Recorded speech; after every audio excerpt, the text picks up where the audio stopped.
Welcome, everybody. So, for my psychedelic drug of choice, I have chosen the topic of magic mushrooms. I chose magic mushrooms because there's a very rich human history of magic mushroom use across a multitude of human cultures. And I also chose magic mushrooms because they're often very misunderstood, and I am also personally quite fascinated by their very wide variety of uses and capabilities. Now, although magic mushrooms were used by dozens, perhaps even hundreds of human cultures across human history, I will be focusing on magic mushroom use in the Mesoamerican, Viking, and Buddhist cultures. So, I will be starting off with magic mushroom uses in the ancient Mesoamerican cultures. So, this is a quote by F.J. Cardo Artal. Archaeological, ethnohistorical, and ethnographic evidence show that throughout history, pre-Columbian Mesoamerican cultures used hallucinogenic substances in magical, therapeutic, and religious rituals.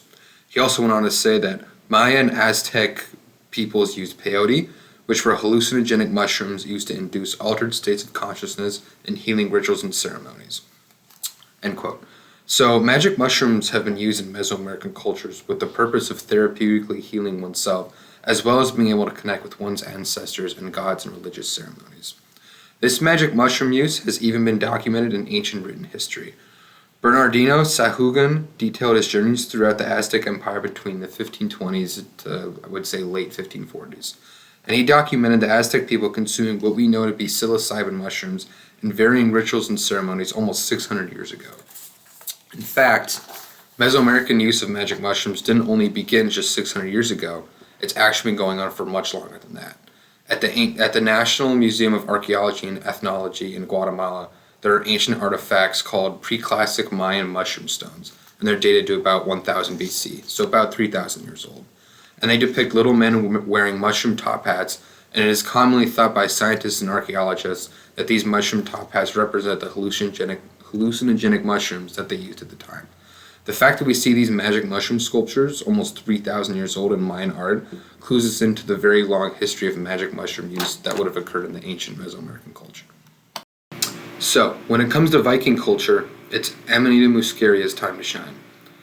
Beginning of a quote here by Winckelmann. Evidence of the ancient religious roles of A. muscaria is found across Eurasia, including the behavior of the famous Viking warriors, the Berserkers. End quote. So, apart from religious ceremonies, Viking warriors would use A. muscaria on the battlefield to turn into these fierce berserker warriors that they're very famous for being. This may be the reason why we know Vikings to be the terrifying warriors that they were, and how their famous warfare success could be partially attributed, perhaps, to these magic mushrooms. One of the most famous Vikings is Eric the Red, who was the first European to discover Greenland. His life and adventures were translated by later medieval Scandinavian authors. So, according to Eric the Red, Vikings used Amanita muscaria to connect spiritually with their dead ancestors, as well as their many Norse gods. This lets us know that magic mushrooms had several different uses in Viking culture, both in warfare and for spiritual purposes as well. The most famous artifacts that detail the Vikings' use of magic mushrooms are the Torslanda plates, which are estimated to be roughly around 1400 years old. These stone sculptures depict a regular Viking warrior and then a Viking berserker warrior right beside him. This is a physical representation from the Vikings themselves of how they used magic mushrooms to turn into a berserker rage on the battlefield and symbolize their warlike culture and fierce warrior abilities and skills as well. However, when it comes to Buddhist culture, they used magic mushrooms slightly different than the other two Mesoamerican and Viking cultures. Beginning of a quote, in the legendary biographies of some Buddhist adepts from the 2nd to 9th centuries, there are some clues which can be interpreted to reveal that the adepts were consuming Amanita muscaria or fly agaric mushrooms to achieve enlightenment. This is a quote by Hatchik Doberstein. End quote. In comparison, Buddhists seem to have used these mushrooms more as an enlightenment way, more so than the other two cultures did. The most prevalent means we have of deciphering how Buddhists use magic mushrooms comes from the Tibetan Book of the Dead, written by the Tibetan Buddhist Lotus Guru Padmasambhava in the 8th century CE. Lotus described Buddhist spirituality and rituals in great detail. He references hallucinogenic mushrooms quite frequently as a means to help connect with Buddha spiritually, as well as a way to rid dark spirits from one's mind. A famous Buddhist artifact called the Peaceful and Wrathful Deities of the Intermediate State, created in the 18th century, details different paths to Buddhist enlightenment.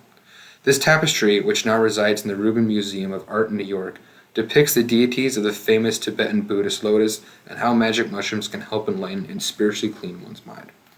So, to wrap up and circle back to my original point, magic mushrooms have a very rich history throughout the history of human culture. In fact, they have positively benefited humans for thousands of years when it comes to spiritual healing, religious ceremonies, and as a therapeutic medicine, especially in regards to Mesoamerican, Viking, and Buddhist cultures.